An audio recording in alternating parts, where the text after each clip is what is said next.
کیا ماؤں نے لال جنے تھے؟ کیا دھرتی نے انسان دیکھے تھے؟ آج تک دنیا ایسا بادشاہ نہ دکھا سکی جو 22 لاکھ مربع میل پہ حکومت کر کے مسجد میں جھاڑو دے رہا ہو، جو 22 لاکھ مربع میل پر حکومت کر کے پانی کی مشق کندھے پہ اٹھا کے بیوہ عورتوں کے گھر میں گھڑوں میں پانی بھرنے جا رہا ہو۔ امیر المومنین کہاں جا رہے ہو؟ فلاں اماں کے گھڑے میں پانی بھرنے جا رہا ہوں، فلاں کے گھر میں پانی بھرنے جا رہا ہوں۔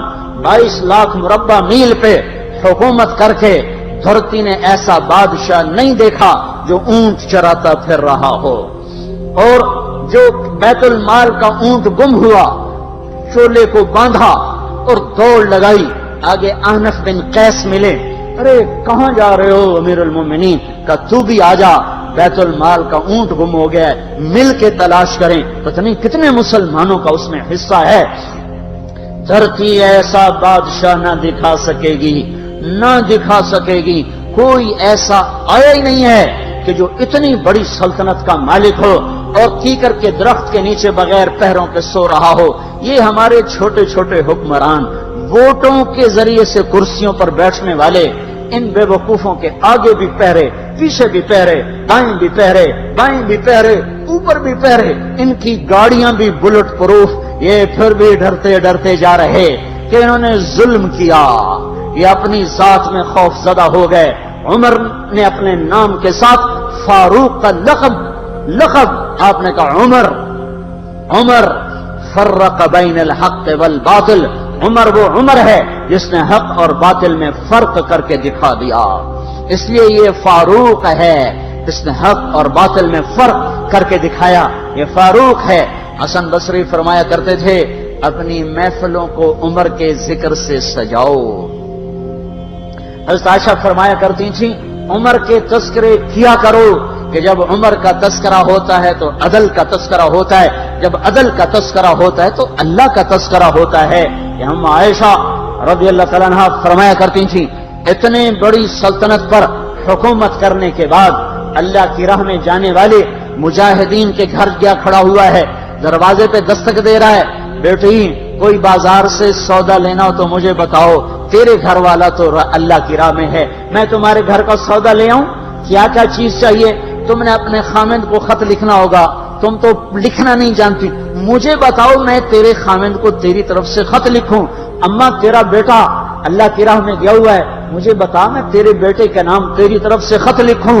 اتنی بڑی جس کے سامنے قیصر اور کسرا زیر و زبر ہو گئے، کج کلا، وہ زمین میں جا کے تہ خاک میں وہ سارے ہیرے لال جواہر، وہ زمین میں لوٹ پوٹ کرنے والا، کسرا کے تخت کو توڑنے والا اور روم کی طاقت کو توڑنے والا، آل ساسان کی طاقت کو توڑنے والا اور نوشیروان کے خزانے مدینے میں لانے والا اور خسرو پرویز کے خزانے مدینے میں لانے والا اور رومت الکبرا کے خزانے مدینے میں لانے والا خود اپنے کرتے میں 14 پیوند لے کے چل رہا ہے۔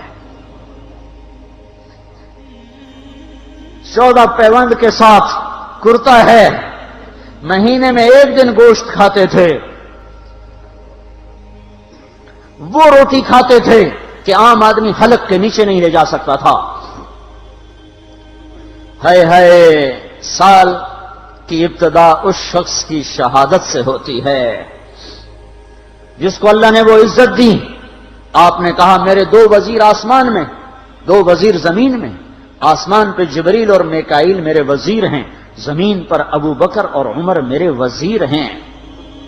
آپ فرمایا کرتے تھے ابو بکر عمر اگر کسی بات پہ جمع ہو جائیں تو میں ان کے مشورے کے خلاف کبھی نہ کروں گا۔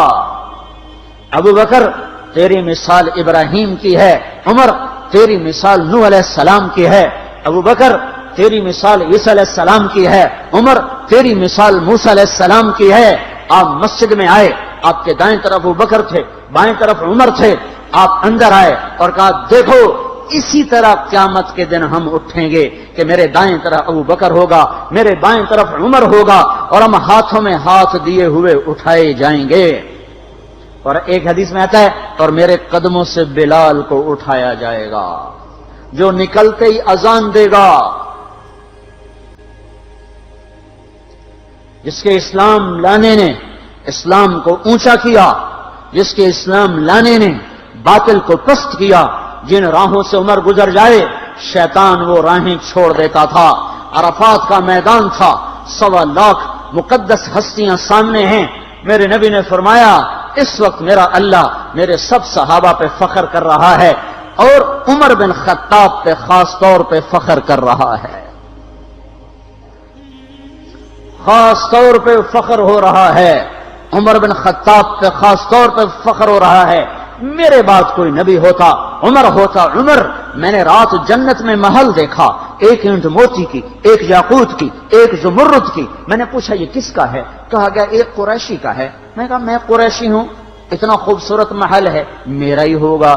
جب جانے لگا تو فرشتے نے کہا یہ آپ کے غلام عمر بن خطاب کا ہے۔ وہ کیا مبارک لوگ ہیں کہ جنہیں نبی کے گھر میں قبر نصیب ہو، ایک طرف ایک ساتھی، ایک طرف دوسرا ساتھی، جن کو نبی کے دو پہلوؤں میں جگہ ملی ہو۔ وہ کیسی عظیم ہستیاں، اتنی بڑی سلطنت کا مالک اور اتنے بڑے عدل کی نشانی بن کر مدینے میں مسجد میں بیٹھے رو رہے ہیں۔ امیر المومنین کیوں رو رہے ہو؟ کہا دجلہ کے کنارے کتا بھی پیاسا مر گیا تو پوچھ تو عمر کی ہوگی، فرات کے کنارے کتا بھی پیاسا مر گیا تو پوچھ تو عمر کی ہوگی۔ راتوں کو پہرے دیے جا رہے ہیں، راتوں کو خبر گیری کی جا رہی ہے۔ مدینے کے باہر ایک خیمہ ملتا ہے، چند بچے ملتے ہیں جو رو رہے ہیں۔ ایک عورت ہانڈی چڑھا کے ڈوئی پھیر رہی ہے۔ پوچھتے ہیں بہن یہ بچے کیوں رو رہے ہیں؟ کہ یہ بھوک سے رو رہے ہیں۔ ہانڈی میں کیا ہے؟ پانی، کچھ بھی نہیں۔ کیوں چڑھایا ہوا ہے؟ بہلانے کے لیے، سو جائیں گے روتے روتے، میرا اور عمر کا اللہ کے ہاں فیصلہ ہوگا۔ تو عمر کی ہچکیاں بن گئیں کہ عمر کو بہن تیرے حال کی کیا خبر؟ کہ پھر ہمارا بادشاہ کیوں بنا ہے؟ اگر ہمارے حال کی خبر نہیں لیتا تو ہمارا خلیفہ کیوں بنا ہے؟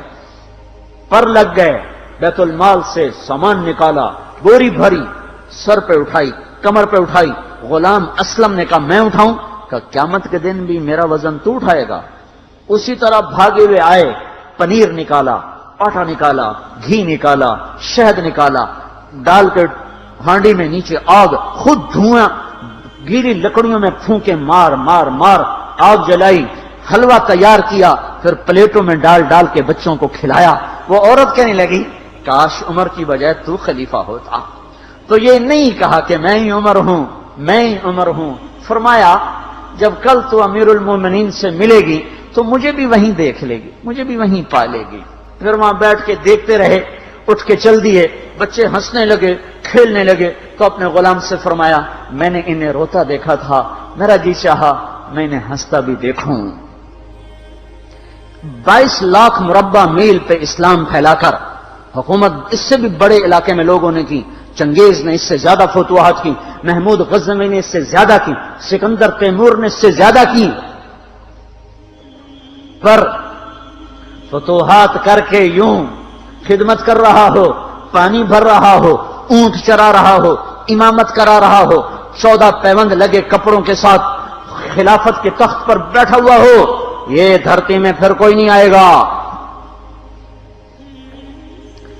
ہے نماز میں خنجر لگا، نماز پڑھاتے ہوئے 27 ذوالحج، 27، 28، 29 یکم کو انتقال ہوا۔ یکم محرم موت کے آثار گہرے نظر آئے۔ بیٹے کو بلایا کہ بیٹا جاؤ اما عائشہ سے پوچھ کے آؤ کہ عمر اپنے ساتھیوں کے ساتھ دفن ہونے کی اجازت چاہتا ہے۔ امیر المومنین کے لقب سے بات نہ کرنا، عمر کہنا، عمر اب میں امیر المومنین نہیں رہا۔ جب وہ پوچھنے گئے تو حضرت عائشہ رو رہی تھیں۔ انہوں نے عرض کیا اما جان میرا باپ اپنے ساتھیوں کا پڑوس چاہتا ہے۔ انہوں نے فرمایا یہ جگہ تو میں نے اپنے لیے رکھی تھی، لیکن اگر عمر چاہتے ہیں تو ان کو مجھ پر فضیلت ہے، میں ان کے لیے دستبردار ہوں۔ انہوں نے واپس آ کر خوشخبری سنائی، مبارک ہو اجازت مل گئی۔ کہ نہیں شاید میرے شرم میں اجازت دی ہو، جب مر جاؤں تو مجھے دوبارہ دروازے کے سامنے رکھ کر پھر جا کے پوچھنا، اس وقت اجازت ملے تو پھر لے جانا، ورنہ مجھے بقیع کی طرف لوٹا دینا۔ اتنے میں حضرت علی آئے، پریشان دیکھا، عمر کیوں موت سے ڈر گئے؟ کہ نہیں، موت کے بعد کی گھاٹی سے ڈر رہا ہوں۔ کہ ڈرو نہیں، میرے ان کانوں نے سنا ہے اور اتنی دفعہ سنا ہے کہ میں گن نہیں سکتا کہ اللہ کے نبی فرمایا کرتے تھے ابو بکر اور عمر جنت کے بڑی عمر کے لوگوں کے سردار ہیں۔ آپ نے فرمایا تو اس بات کی گواہی دے گا؟ کہ میں بھی دوں گا، میرا بیٹا حسن بھی دے گا۔ امام حسن بھی ساتھ تھے۔ کہ میں بھی دوں گا، میرا بیٹا حسن بھی گواہی دے گا۔ پھر بھی ہے جو جنت کی بشارتیں لیے ہوئے ہیں، 10 مبشرہ، ابو بکر جنتی، عمر جنتی، عثمان جنتی، علی جنتی، طلحہ جنتی، زبیر جنتی، ابو عبد الرحمن بن عوف جنتی، ابو عبیدہ بن جراح جنتی، سعید بن زید جنتی۔ آپ نے نام لے کر گنے، نام لے کر گن کر کہا، سنو ابو بکر جنتی ہے، عمر جنتی ہے، عثمان جنتی ہے، علی جنتی ہے، طلحہ جنتی ہے، زبیر جنتی ہے، سعد بن ابی وقاص جنتی ہے، عبد الرحمن بن عوف جنتی ہے، ابو عبیدہ بن جراح جنتی ہے، سعید بن زید جنتی ہے۔ میں ان سے راضی ہوں، لوگوں ان کا حق پہچانو، میں ان سے راضی ہوں، میں ان سے راضی ہوں۔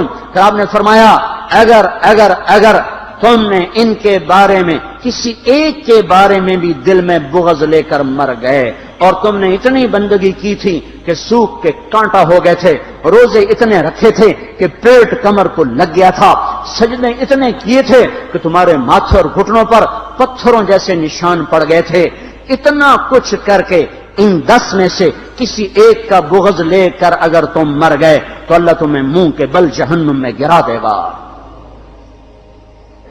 لوگوں میں ان سے راضی ہوں، ان کا حق پہچانو، جن کو اللہ بھی رضا کے پروانے دے رہا ہو، جن کو اللہ کا رسول رضا کے پروانے دے رہا ہو، جن کو وزارت کا شرف مل چکا ہو، نبی کے پہلو میں قبر جن کی بننے کا اعلان ہو چکا ہو، وہ موت پر کیا کہہ رہا ہے؟ موت پہ کیا کہہ رہا ہے؟ اپنے بیٹے سے کہا میرا سر زمین پہ ڈال دے۔ ان کی گود میں سر تھا عبداللہ بن عمر، تو انہوں نے گود سے ہٹا کر پنڈلی پہ رکھ لیا، یہاں رکھ لیا۔ چلے گئے، کیا کہہ رہا ہوں سنتے نہیں ہو، زمین پہ ڈال دو۔ تو انہوں نے زمین پہ ڈالا تو اپنے چہرے کو مٹی میں رکھ دیا اور ایسے ملنے لگے اور کہنے لگے، اے میرے رب، اگر تو نے عمر کو معاف نہ کیا تو عمر ہلاک ہو جائے۔ ویل لک یا عمر ولامک ان لم یغفر لک ربک، عمر تیری ہلاکت ہے اگر تیرے رب نے تجھے معاف نہ کیا۔ یہ کہتے کہتے کہتے جان دے دی۔ 22 لاکھ مربع میل میں اسلام کو زندہ کرنے والا، این حالت نماز میں زخم کھا کے گرنے والا، مطلوب مصطفیٰ، وزیر مصطفیٰ، جنت کی خوشخبریاں لے کر پھر موت پر یوں کہہ رہا ہو، اللہ تو نے معاف نہ کیا تو میرا کیا بنے گا؟ کیا بے طلبی ہے۔ ان کے بیٹے خلافت کے اہل، ان کے بہنوئی سعید بن زید 10 مبشرہ میں سے دونوں کے نام کاٹ دیے کہ یہ 6 ہیں جن سے اللہ کا رسول راضی تھا، جس کو چاہو خلیفہ بنا دو، جس کو چاہو حکومت دے دو، نہ میرے بیٹے کو ملے گی نہ سعید بن زید کو ملے گی۔ کسی نے کہا، شوشہ چھوڑا، آپ کا بیٹا بھی تو بہت قابل ہے، اسی کو بنا دیں۔ تو اسے تو طلاق دینا نہیں آتا، حکومت کہاں سے چلائے گا؟ یہ ایک واقعہ کی طرف اشارہ کیا ہے، اس کے پیچھے ایک واقعہ ہے جس کو انہوں نے یاد کر کے فرمایا، وہ تو طلاق دینا نہیں جانتا، وہ حکومت کیا چلائے گا؟ حالانکہ بڑے صحابہ میں عبداللہ بن عمر کا مقام ہے۔ ہے جنازہ صہیب رومی نے پڑھایا، دروازے کے سامنے لا کے رکھ دیا گیا، سب لوگ جنازے کے ساتھ کھڑے ہو گئے، عبداللہ بن عمر اکیلے آگے گئے، دروازے پر دستک دی کہ اما جان، میرا باپ عمر بن خطاب دروازے پہ حاضر ہو چکا ہے، اندر آنے کی اجازت چاہتا ہے۔ تو عائشہ رضی اللہ تعالیٰ نے اپنی چادر کو اٹھایا اور روتے ہوئے باہر نکل گئیں۔ پھر لوگ اندر داخل ہوئے، قبر کھودی گئی، قبر کھودتے ہوئے عبداللہ بن عباس بھی قبر کے کھودنے میں شریک تھے۔ تو کہتے میرے کندھے پہ کسی نے ہاتھ رکھا، میں نے پیچھے مڑ کے دیکھا تو علی رضی اللہ تعالیٰ عنہ کھڑے رو رہے تھے اور فرما رہے تھے، مجھے پتا تھا تو یہیں آئے گا، یہاں تیرے سوا کوئی نہیں آ سکتا، کہ میں نے ایک دفعہ نہیں کتنی دفعہ میں نے اللہ کے نبی سے یہ بات کا تکرار سنا، میں ابو بکر اور عمر، اس کا اتنا تکرار سنا ہے میں نے کہ مجھے یقین تھا یہیں آئے گا، تو اور کہیں نہیں جا سکتا۔ میرے بھائیو غفلت سے باہر آ جائیں، یہ دھوکے کا گھر، یہ مچھر کا پر، یہ مکڑی کا جالا، یہ دنیا کہیں ہمیں ہلاک نہ کر دے۔